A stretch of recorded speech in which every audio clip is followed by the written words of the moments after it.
Perfect. There we go. So hello. Hello. Hello. To start off with, would you like to say your names and where you are? Rudy, you go first. Okay, my name is Rudi Kotnik. What else? Where are you? Oh, I live, well, the country is Slovenia, and my place where I live is a little bit more in the mountains, 700 meters high altitude, uh, north of Ljubljana, 30 kilometers. Yeah. Okay. Thank you. Okay, so I'm Tomaž Flajs, and I'm now south of Rudy because I'm in Ljubljana, in my living room in Ljubljana. Uh-huh. Okay. So the first question that I have is actually, who are you to each other? What is your relationship? What do you mean to each other? Uh-huh. Well, we met in, I think, 1996 at a workshop of Gestalt therapy. And since then, we know each other. And we, in 2004, we together founded the Institute. So we are colleagues, friends, co-workers with quite a long common history in Gestalt. I don't know, Rudy, if you would. Yes, I would like to add that I remember that group. It was in the mid 90s. And at that time, I also attended a workshop of Gatla, previous GTILA Institute. That was 95 in Finland. And I was extremely enthusiastic about Gestalt therapy.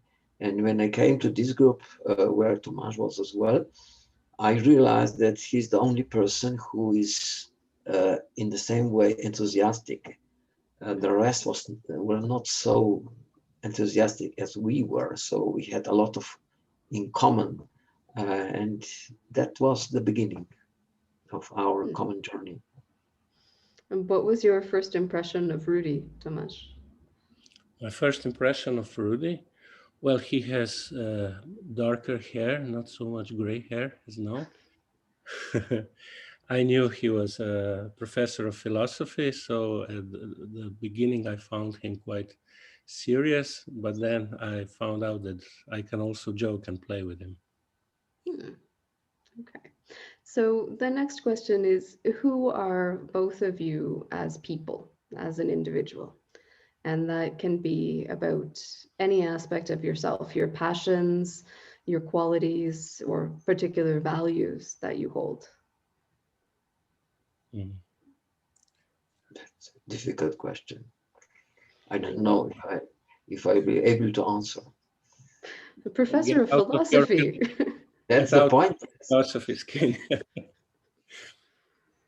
Well, the first thing that comes to my mind is I'm 55 years old, and next year this will be different, and last year this was different. So if you ask me who I am, it's somebody who changes all the time. So what comes to my mind now? In fact, I'm very interested in transit. Is it correct pronunciation? Transitoriness? Mhm.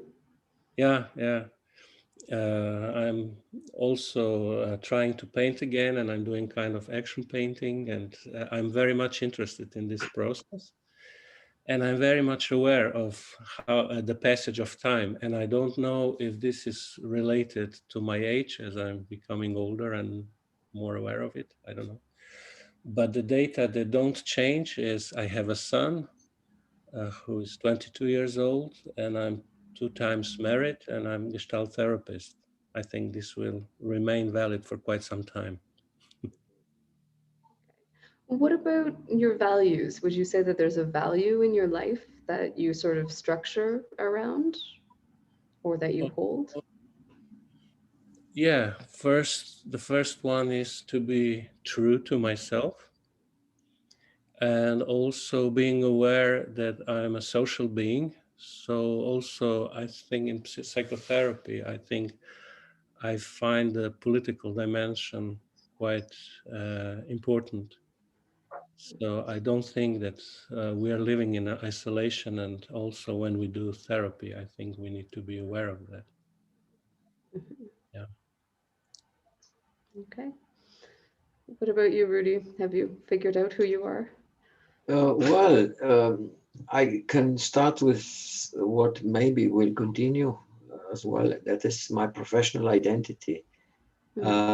During all my, let's say, 40 years, I'm retired now, but during working of these 40 years, I had a kind of, no, in the last 20 years, I had a double identity, professional. On one hand, my profession was philosophy, and the second one that I was involved in teacher education. That's also part of this one part of identity, professional identity. And the other is psychotherapy, and particular Gestalt psychotherapy. So these are two identities which are part of the story that I was looking for what I am during all this time. And I was not satisfied in the end with the fact that these two professions or this doing in this way together two professions, in the end I found that it was not okay with me. I was not happy with that. But at the very end, I realized that it had some positive effect, that I found myself finally somewhere where I was able to put together or to join something from both sides. And now I'm not, I don't regret it. Yeah. And so It was difficult. where were you joining both of those?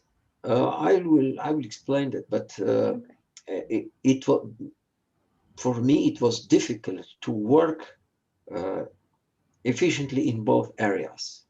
Yeah. And I was not able to manage this. But when I realized that when I met or when I paid more attention to phenomenology, that this is also part of philosophy and part of Gestalt therapy. And then when I was studying and trying to find out what I was looking for, then I had to recognize that it was worth to have two identities. That's shortly. Yeah. Okay. Would you say that there's a value that comes out of that for you that you hold in yourself? Yes, I was thinking about when Tomaž was talking about at the moment. I don't know what to say about this at the moment. Maybe it will come later on, what are the values. And the values come with the reality. When I show myself in reality, then my values can be seen.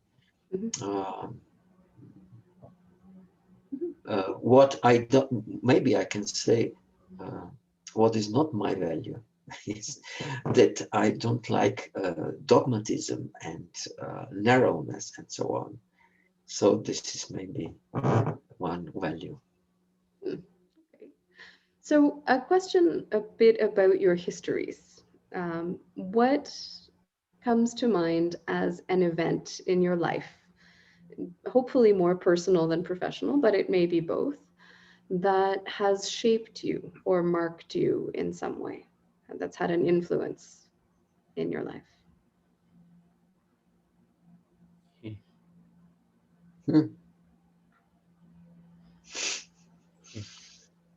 Many such events. I have problems to single one out. But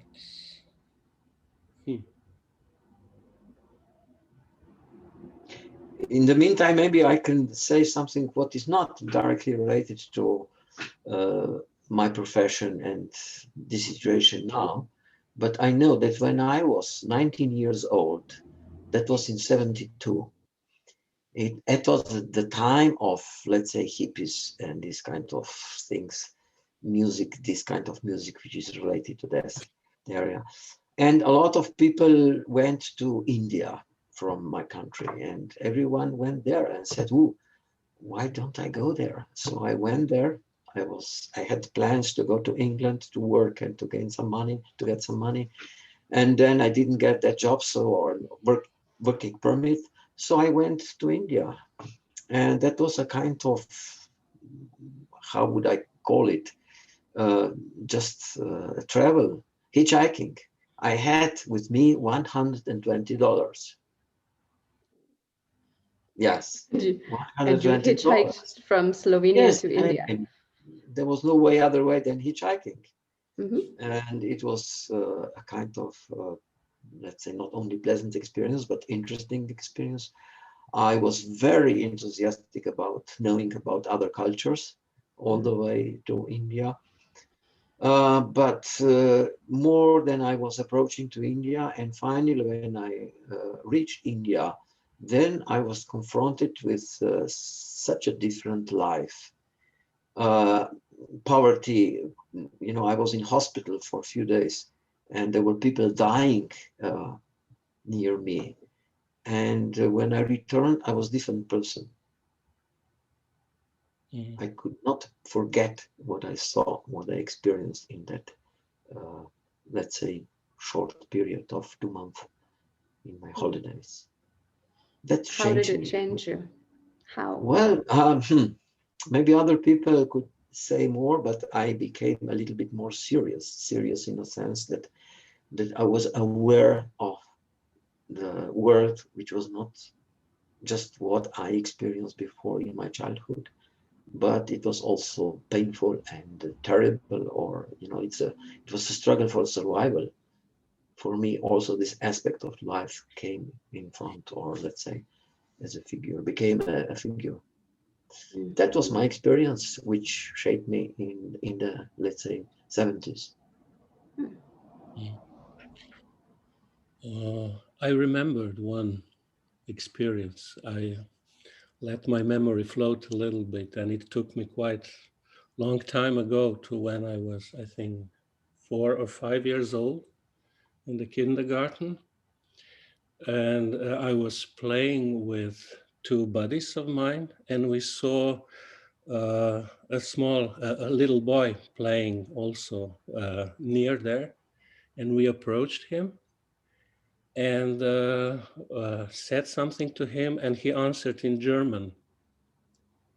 And we grew up in socialist times when there was a big story of resistance movement, partisans, and they were telling us already as children that we were invaded, occupied by Germans and so on. And we attacked that little boy. Wow. Yeah. We didn't hit him or something, but he ran away. We were telling him names and so on. And then it came out that this little boy was staying as a tourist with my aunt. And he told to the parents what happened, and they realized that one of the boys was also me. So I had to go there and to apologize to this boy. And I still remember his name, Stefan. And when I came there, he was crying, looking at me, and said something in German. I didn't understand exactly what. But then he took a gun on water, that, yeah. A water gun. So he was shooting at me, and I was just standing still and looking in his eyes. But I somehow knew that this was needed, that I need to withstand this. And when he stopped, I don't know exactly how it happened, but then we became friends. So we played together.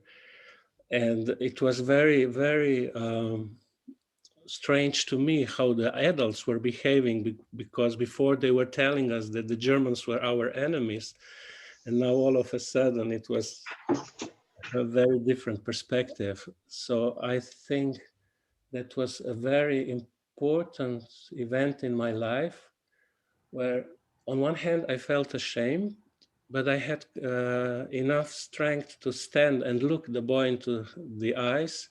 And when this shame disappeared, I could see him as human being and me as a human being. And I think from then on, well, of course, I didn't understand it in that way at that time. It was more on a childhood level. But later, this helped me not to become too attached to ideologies or things like this, and to see more people on the other side, not the protagonist of some other belief or whatever. I think that was quite a deep experience, an early experience for me. Yeah.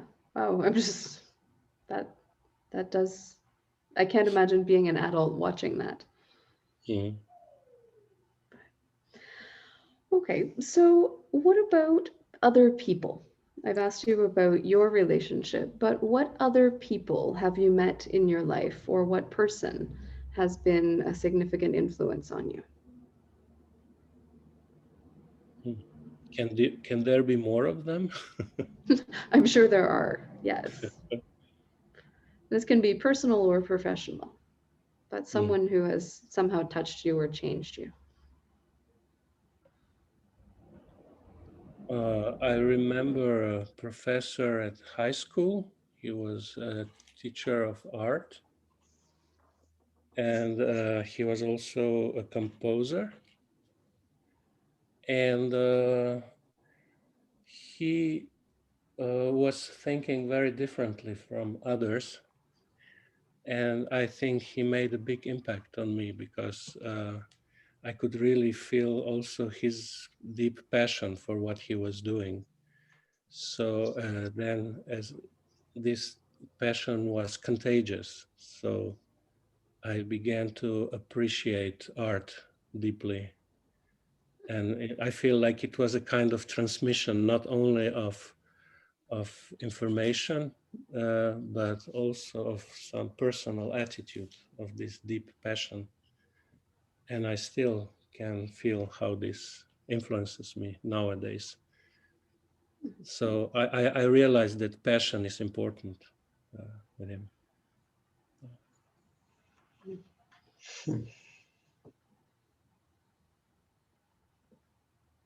Is it my turn? Yeah. Okay, I remember from my childhood two persons who are no longer alive, so they died already. One was my teacher in when I was 12, 13 years old. And he was teacher of Slovene language and literature. He was quite respected, and I respected him as a teacher in that time, I remember. But there was one event which changed in my life a lot, and that was when there was school radio, and I was, my task was to make a kind of, I don't know what was the topic, but it was related to politics. Yeah. In that time, and they just gave me a newspaper to make a kind of summary of that article. Yeah. Which I don't know what was that, but probably it was sort of propaganda. I don't know. And then when I had this, let's say, on radio, when I returned to my class, I was very proud when I entered the class that I was on the radio, in school radio. And this teacher, professor of Slovene language, said, well, but reality is not always like what you said. So he was probably, or sure, I'm sure he was critical about that political situation. No? And he said this one single sentence, which changed my orientation for the rest of my life.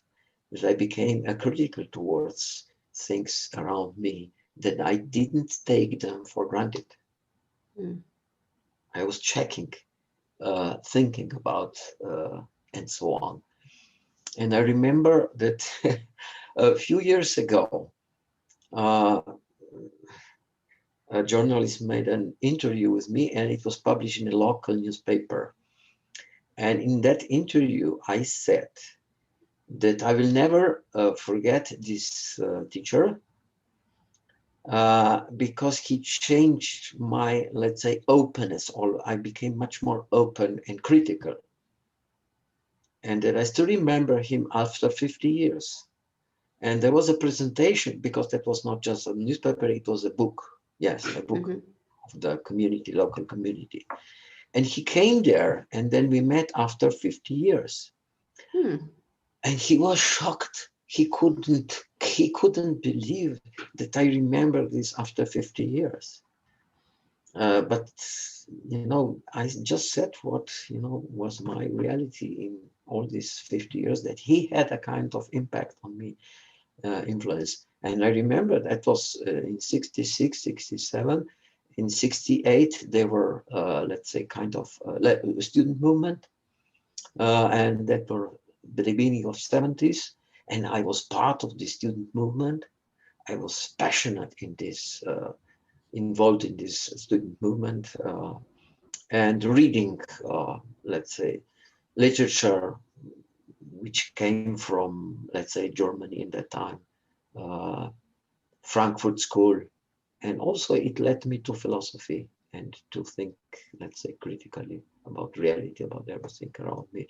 So that was one person. Another person was when I was 18 years old, 17 years old. And I had to work in one, it was not a factory, it doesn't matter what it was. And he was my boss. And I had to do some work. I had to do some, let's say, documentation about what were they doing there, designing, making plans of that. And I went to my boss to ask him how to do this, how to do that. Am I allowed to do, am I, and so on.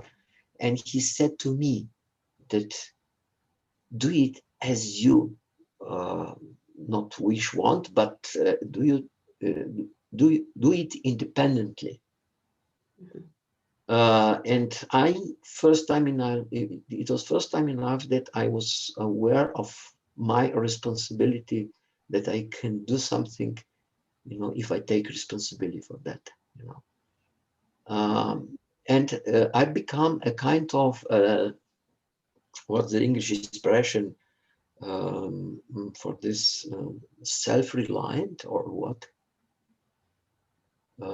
I didn't ask so much other people for advices, but I tried to find my own answers to solve the problems, not relying on other people. So that these were two people in my, let's say, area that was forming period of my personality. Okay, and I'm smiling as I listen to you both, because I'm imagining what you might create together, but I'm not quite there yet. So I have one more question for you as human beings. How do you experience and understand your power and your privilege, especially as men?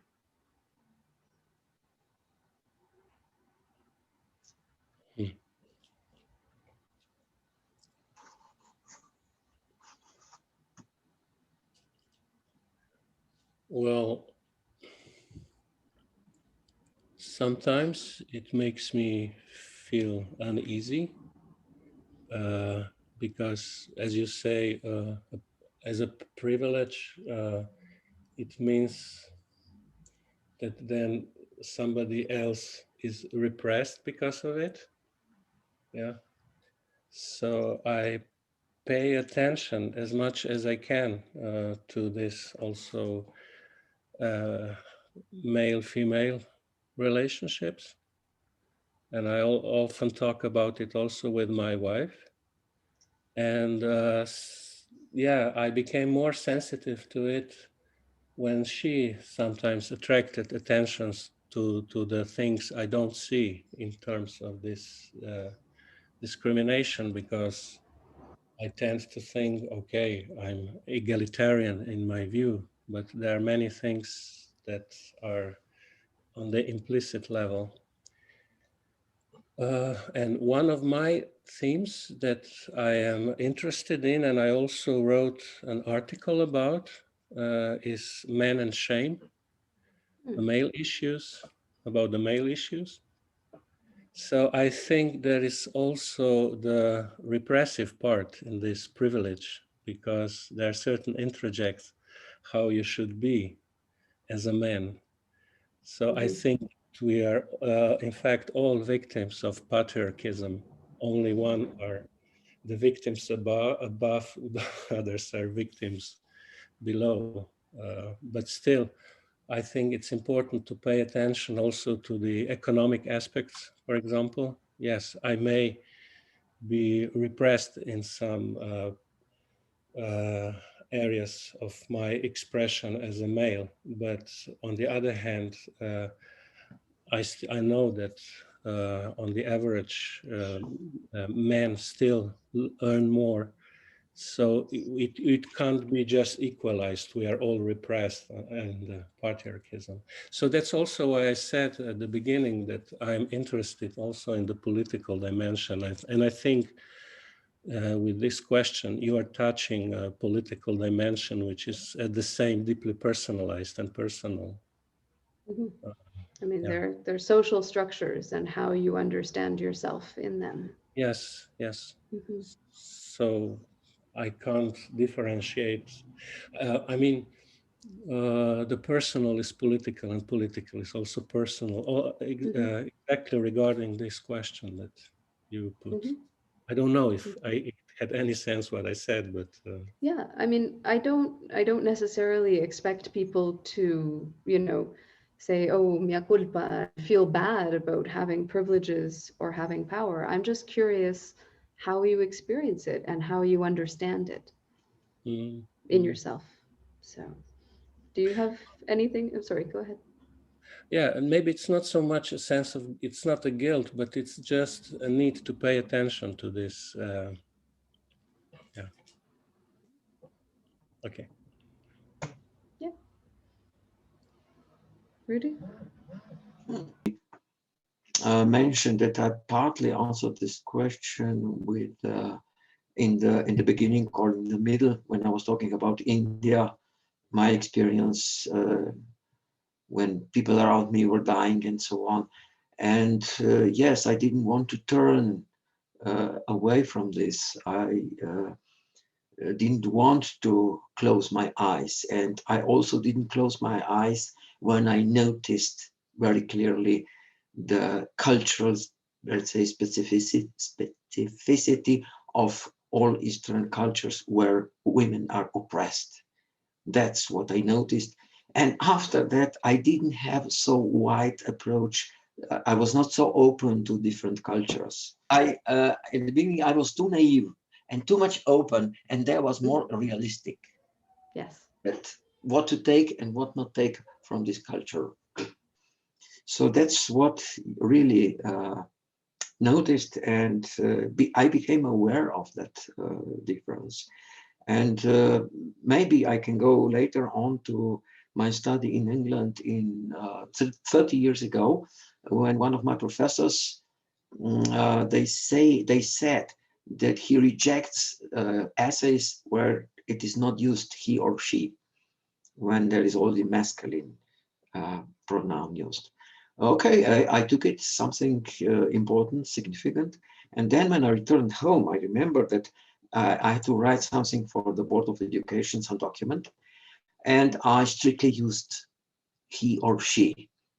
And what I've written was not rejected, but I deleted and corrected all that pronouns. And this is what I say, what I call this, let's say, the power on, let's say, more one is reality, the other is on symbolic level. And this symbolic level of power is for me also important and significant. And but the other side of this problem, which has made me much more significant in our context, is psychotherapeutic context. In psychotherapeutic context, yes, this power and privilege is important. It's yes, if I pay attention to this, then it's much more different than in society where there is a need for fight, for movement. What has been done in feministic movement through decades, it was very significant.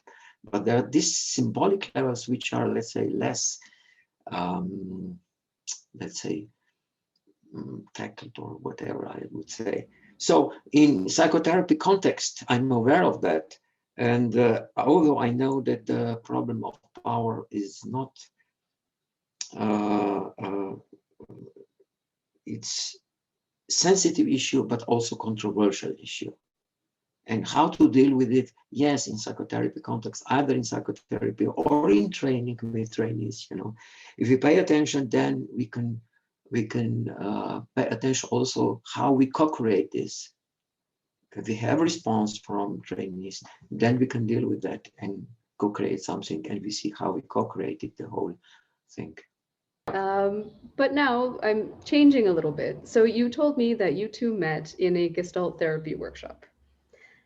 What did you find in Gestalt? How did you meet Gestalt?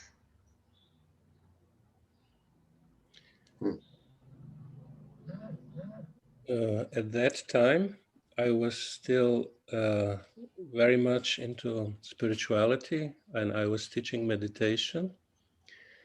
And I became interested in Gestalt. One reason why I became interested to know more about psychotherapy was that people came with questions and problems that I really didn't know what to do with. And of course, I could see that meditation doesn't solve all problems.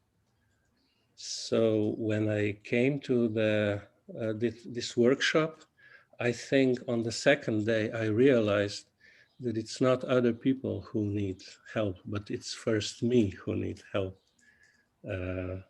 So this was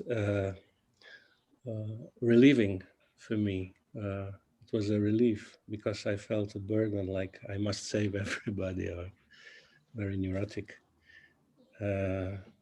So this was the first thing I gained very, very quickly in Gestalt workshop. And I was also attracted by the liveliness of it, the spontaneity of it.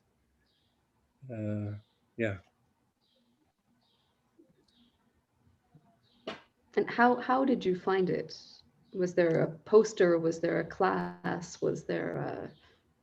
No, I mean, by everything what was happening there. But I remember one moment stands out for me when the leader of the workshop gave us an exercise to do, which was to find a partner and to take some time to look into each other's eyes.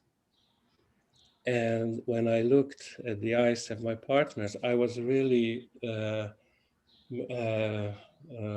trying hard to be as peaceful as I could be as a meditation teacher. And I was very proud of it. And in the end, when we were talking about it, this woman that was standing in front of me said that she got frightened of me and that I looked very cold.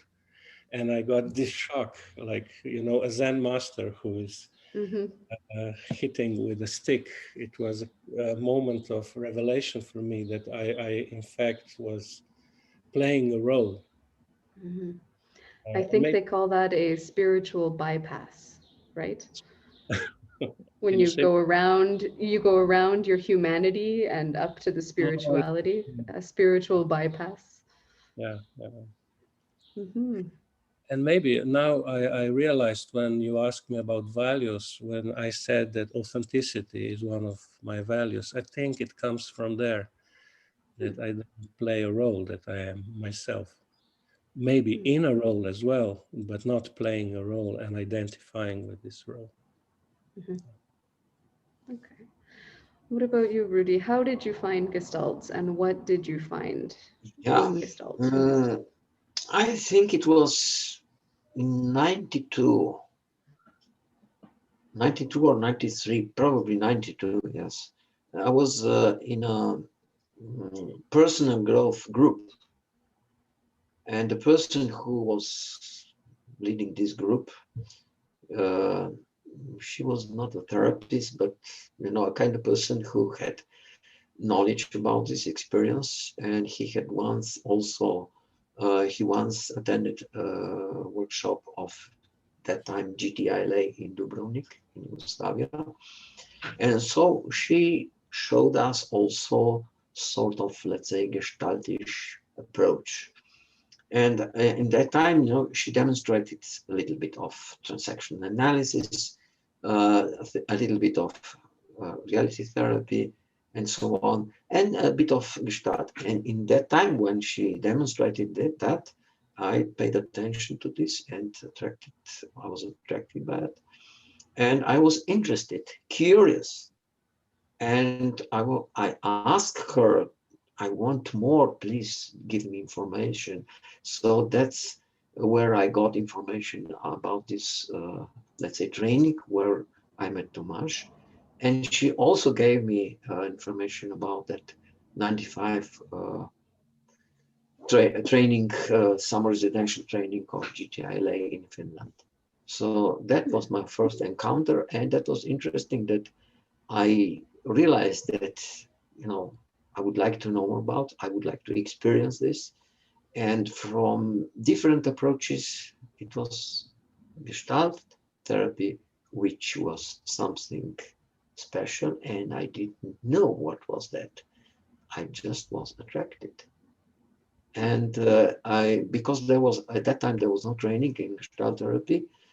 So in 93, I joined a group of transaction analysis training. And I remained there 5 years. And in the meantime, I also started with Gestalt training. And then I found that training, which I attended in London at Metanoia Institute from 97 till 2001. And when I, let's say, passed my exam at Metanoia, I returned, and I was still attending that transaction analysis group. And then I didn't know what to do with that transaction analysis. That was more than 5 years of training, what to do with that. And then I had the supervision with a TA trainer, Mary Cox from England, which came to Slovenia in that time. And I brought this issue, what to do with TA, shall I go towards the exam or not? And she just asked me, ask yourself who wants this, your parent, your adult, or your child? And that was enough. I didn't need the answer. I didn't go for this exam. I didn't need it. It was not my identity. It was not my professional identity. I remained in what I felt as my identity in psychotherapy. That was Gestalt. Wow. Was that story which illustrates what you asked me, or? Yes, yeah. It's. I've never heard anyone describe it quite so clearly as their identity. Yeah. Yeah. But people say it's my way of life, it's my philosophy, but as an identity, that's different. But it took me several years. It was not just maybe a few months or 1 year, or several years. So once you figure out your identity and you find your identification with this, why did you start an institute? I don't want the political reasons, but I mean, what did you create, and what are the roots? What is the background or the purpose of what you created? Well, I can continue with my study at Metanoia Institute 4 years. During that time, whatever I was doing in London at that time, I went there each month for one weekend, and I was passionate. And whatever I was doing there, experience there, I had also in my mind, oh, that would be great if we had this in our country. All the time, it was this image. And that image I shared with Tomaž. Yeah, which at that time I didn't have enough finances to afford going to London or to Metanoia. So what we did together was that Rudy was finding people around the world, inviting them to Slovenia, and I was organizing workshops. So I can say that I was organizing my own training. And one of the reasons why we continued is enthusiasm and passion we both feel for it. And for quite a long time, I think it was the first workshop that we organized in Slovenia was in October 1998. I'm pretty sure I know it because it was just before my son was born. And from then on, at the beginning, we didn't have a big plan, but just we continued from workshop to workshop, from workshop to workshop. And then all of a sudden we realized we are doing it already for 3 years. And then the first step was, and that it was Ian Greenway at that time, we asked if he can help us formulate some form of training standards. And we did it, and as an association, we accepted that standards, and this was the first step. So it became more structured, more organized. And I think that founding an institute was just the next step after it. We had already a lot of experience, we had these standards, and then when the time was ripe, yeah. In 2004, we decided, together with our late colleague Bogdan George, to found the institute. And it was not difficult to do it because there was quite enough big interest in Gestalt. So very soon then, in 2004, we started with the first organized training group. But before it was just an improvisation. Informal. What? Well, that training was informal. Yeah, I think it was a successful improvisation which led then to something more organized. Okay. So I am curious, as coordinators or as directors of a training institute, what aspects of Gestalt do you think are different or specific to your culture in Slovenia? I mean, it's sort of a co-creation. You can't just cut and paste from England to Mexico. I imagine you can't cut and paste from England to Slovenia. What are some of the particular aspects of Gestalt with your culture?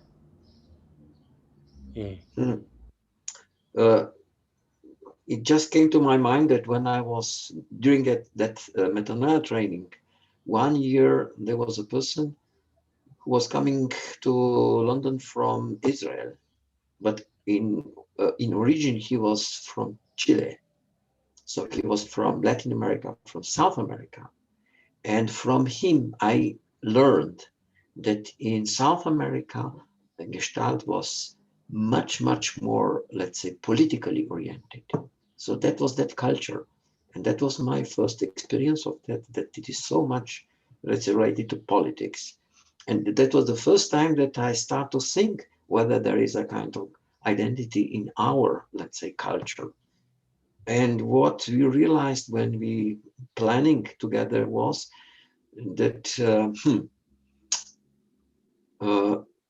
I experienced Metanoia style of Gestalt, GTILA, which became Gatla training, and there was a difference. I also was 1 month at the training of Earl Poster and William Poster.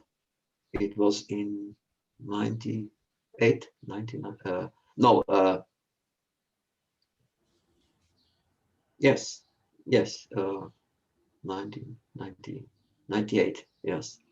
So it was 20 years, 22 years ago.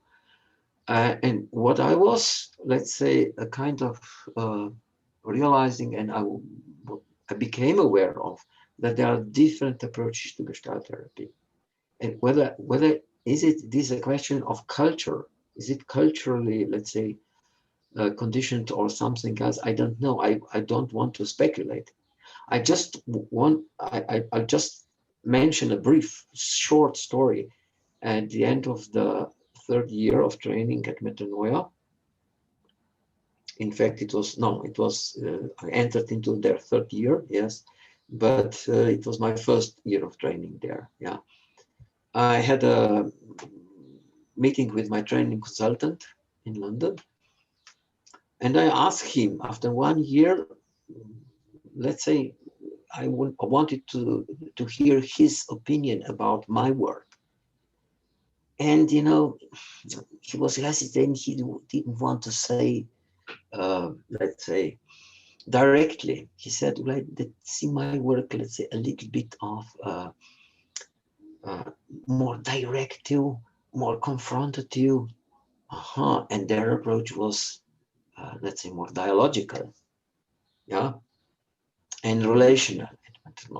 And I said, okay, what can I do? I would like to, let's say, learn also this approach, what you practice, Yes, I'm coming from this culture, I was not aware that this is a part of culture, and probably it was not a part of culture, but just part of what I learned as a Gestalt therapy. And then that was Gestalt therapy of 70s, probably that I was maybe influenced in that time. And then I said, what about posters? Would it be a good idea to go to that 1 month workshop? Yes, excellent, man. And I went there, and then I talked to her, and I was enthusiastic talking about, relational and dialogical, and I was talking about dialogue. And he was looking at me and said, dialogue? Why dialogue? Contact is enough. That's a story which I will never forget. So I learned different cultures within Gestalt therapy. And when we started, we were aware that we don't want to be just one or another. And we were inviting different, let's say, trainers, not to be too narrow-minded, just, let's say, practicing one, which was supposed to be the right way of doing Gestalt. Let's trainees grow in this way and make their own decisions. Why I'm saying that critical thinking that you talk about.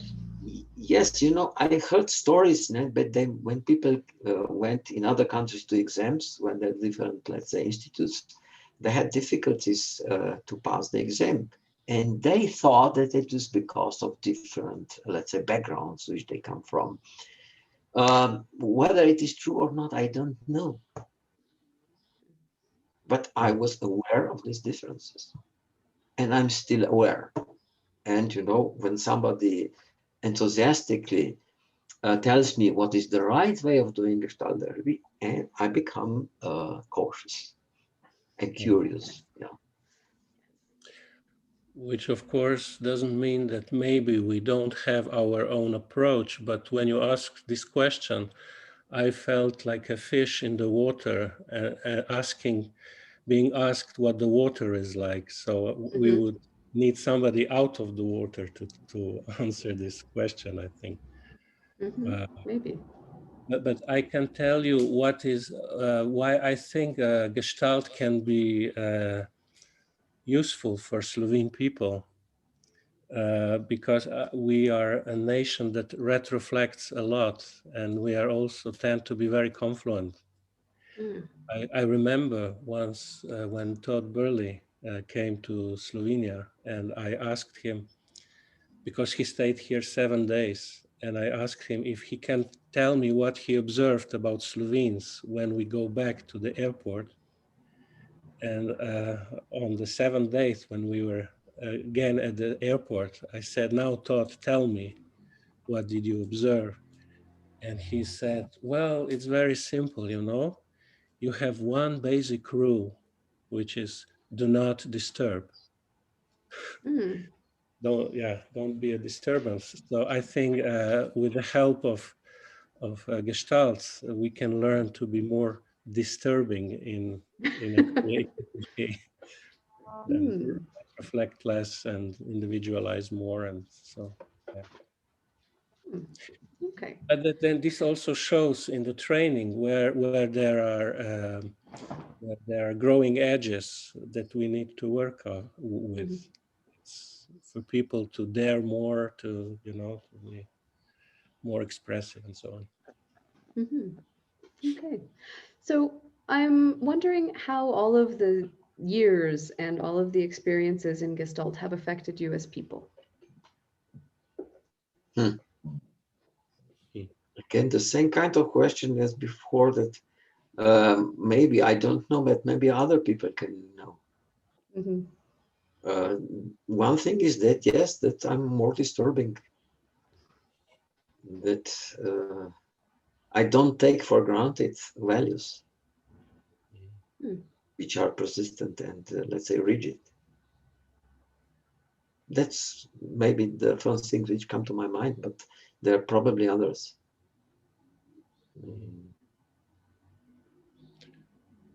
I think with help of Gestalt, I can say that I'm truly living my life, and I'm pretty sure that when I will be on the deathbed, I will not regret it. And I think I can thank Gestalt for this. I am more daring and go into unknown regions more than if I didn't go through this training. That's why I like the Frank Stamler's definition of Gestalt, that it is the cultivation of uncertainty. I think I'm much better at taking uncertainty as a potential more than as a danger that I need to avoid. So I think I realized much more things in my life than I would if I didn't know Gestalt. Okay. So one more question is, what would you say has been either your greatest challenge in Gestalt or your greatest achievement?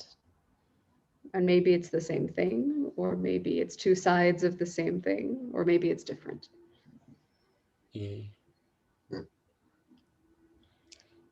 Well, I remember when I went to the GATLA exam and I failed the first time. And Todd Burley was in the examination board. And he, by the way, he also told me that he failed the first time. Oh, well, that's good to know. Yeah. And from then on, he became my supervisor and my mentor. And he very, very clearly identified what my growing edge was. He said something that, you see, you are like a bird of prey circling all the time around your prey, but you never really grab it. Yeah. So I was struggling with this for quite a long time. And at times, because I was very confident, I was very Slovene. But finally, I think I got it. And from then on, I can say, which of course I didn't think it that way, that failing that exam was one of the best things that happened in my life, because then I could really learn something. So I think I'm much more assertive and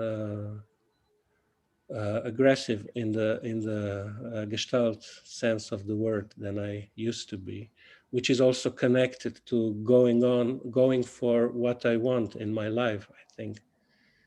So, yeah. So founding the institute, which will now it will be the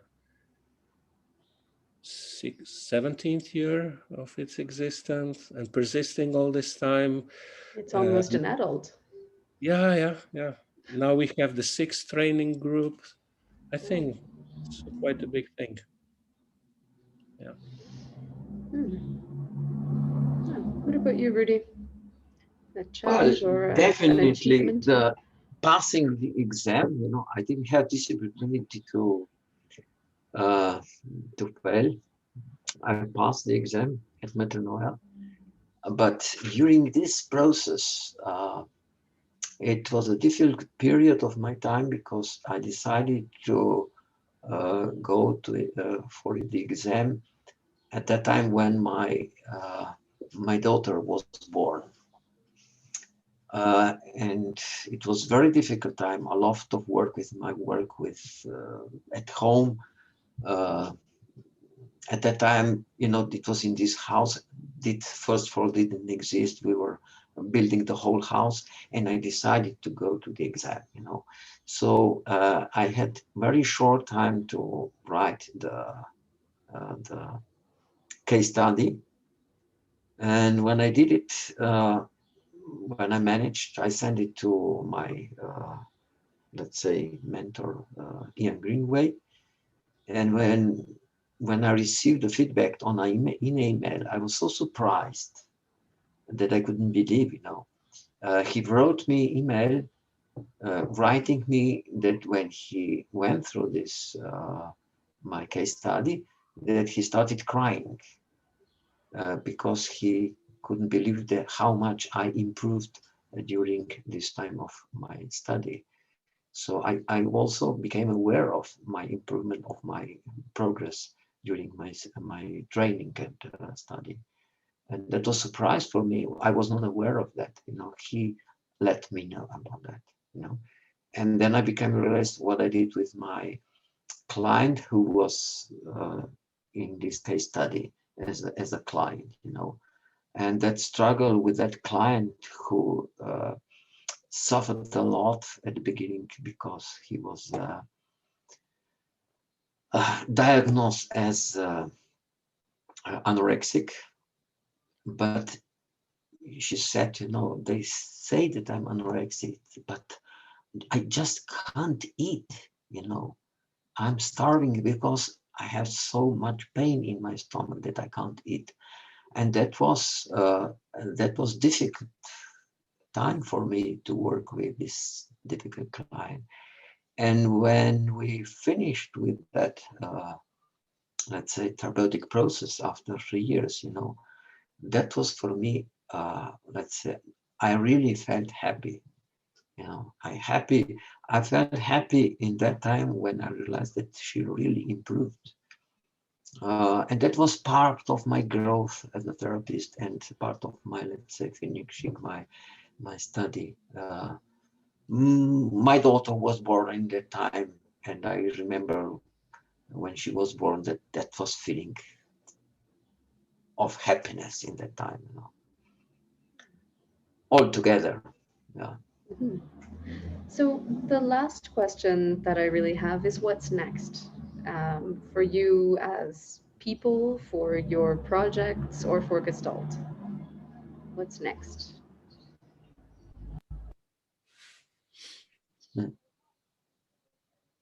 I can finish with what I started with, phenomenology. I discovered the value of phenomenology, through philosophy and through Gestalt therapy in a way, in a special way that I never experienced or learned or be acquainted with before. And that was something new for me. I realized the simplicity of phenomenological, let's say, attitude and how it can be useful for trainees as beginners. And that's where I see my, let's say, how did you put, which word did you use?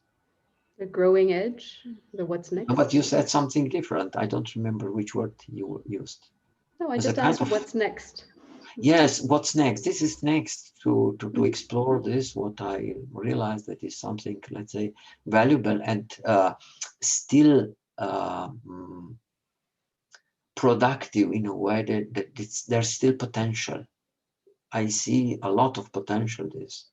How the simplicity of basic concepts, or let's say notions, can, if you look at theory of, let's say, phenomenology, or let's say philosophical aspect of phenomenology, and I wanted to go from the very, very beginning. Let's first try to clarify the basic notions. And when I understood that basic notions, I realized how productive, or how, let's say, how productive are in Gestalt therapy, and especially in teaching or in training or trainings. That's next to develop. I myself feel like being in transition, and again, while we are talking, then I get an insight of why I was saying the things at the beginning when I said that I was interested in transitoriness, because from I think 2004 to 2016, I served as president of the Slovene Association for Gestalt Therapy. Then I was 4 years president of the Slovene Umbrella Association for Gestalt Therapy. No, for for Umbrella Organization for Psychotherapy. And I think this period is over. I think I've done enough. And now I want to go more into having more time for myself. And one of my wishes is that I would write more. I am also playing a lot with ideas about working with metaphors. I have already written an article in Slovene, and now I'm thinking of doing it in English. And I also would like to write fiction connected to psychotherapy. So coming back to my artistic interests as well. I also started to paint again a little bit. I forgot to tell you that I failed at the entering exam for Academy Art.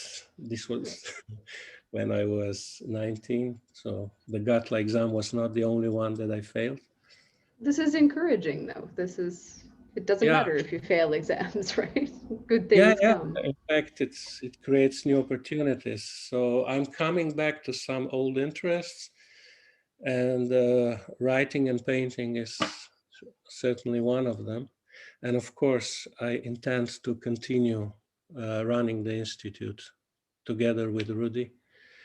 And I'm excited about our possible contribution in the didactics of Gestalt therapy, because this is Rudy's professional area, but I think we do it together when we are with this program. So I think this is maybe one thing we can give to the world of Gestalt, some more systematic views on training. That is one of my favorite parts. It's one of my interests, the didactics of Gestalt.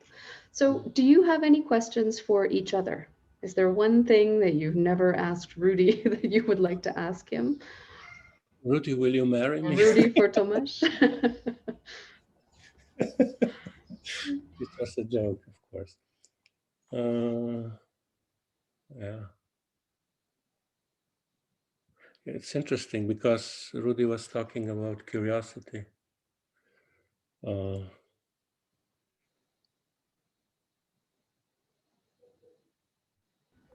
Or maybe you'll just have another conversation after I leave. Well, what I find out is that I need some time to get there. So, yeah. Do you have a question for Tomaž, Rudy? At the moment, it doesn't come to my mind anything, because I'm still in the previous story about the next, and maybe it could be related to next. A few days ago, I asked Tomaž to watch 10 minutes work at the training, from the training. So that's why I already asked him, so this is a question I really just know that I asked him a few days ago, because I respect his, let's say, point of view very much. And and this is not, and it is related to the next, to my next, I'm, thinking about collecting all different small pieces of works of trainees in their, let's say, trios, and then to make a kind of, let's say, textbook for the future generations, how to learn from very, very, very basics and make next steps. Now we are with this new group. I say, let's remain on the first step. And that would be probably a book. And I'm not sure if I have enough, maybe I'm too lazy to write a book. That would be my third book in my life, and I don't know whether I will succeed. This is part of next. And yes, questions for Tomaž that I have, let's say, a kind of supervisor or whatever from the outside, look on the outside. Look on the outside on that recording, or look on the outside on the... In this case, in this question, yes, but in general, a kind of, in a way, yes. I said to my supervision group, that I'm thinking about working on these materials and writing a kind of textbook or whatever, but I need a kind of push, but kick, and these are a kind of, let's say, kicks. Well, I remember the discussion we had not so long ago about not learning only from the masterpieces of psychotherapy. Exactly, yes. But This is also from not so well done therapy or from the averagely done therapy, because otherwise we get a little bit distorted image of what psychotherapy is. So I would really encourage you to go into this. I think it's a very good idea, and maybe I can contribute something as well. To work on the first step of the trainees, not the last step of the masters, but the first steps of the trainees. This is related to what I said about the didactics. So to learn from realistic examples. That's my professional information from my teaching education. I was involved 25 years in teacher education. That's my professional, let's say, deformation, but also some kind of privilege. Yes. That's my now idea of the answer to that question. Privilege that I can take some experience, 25 experience in this area. And I found a question for you, Rudy.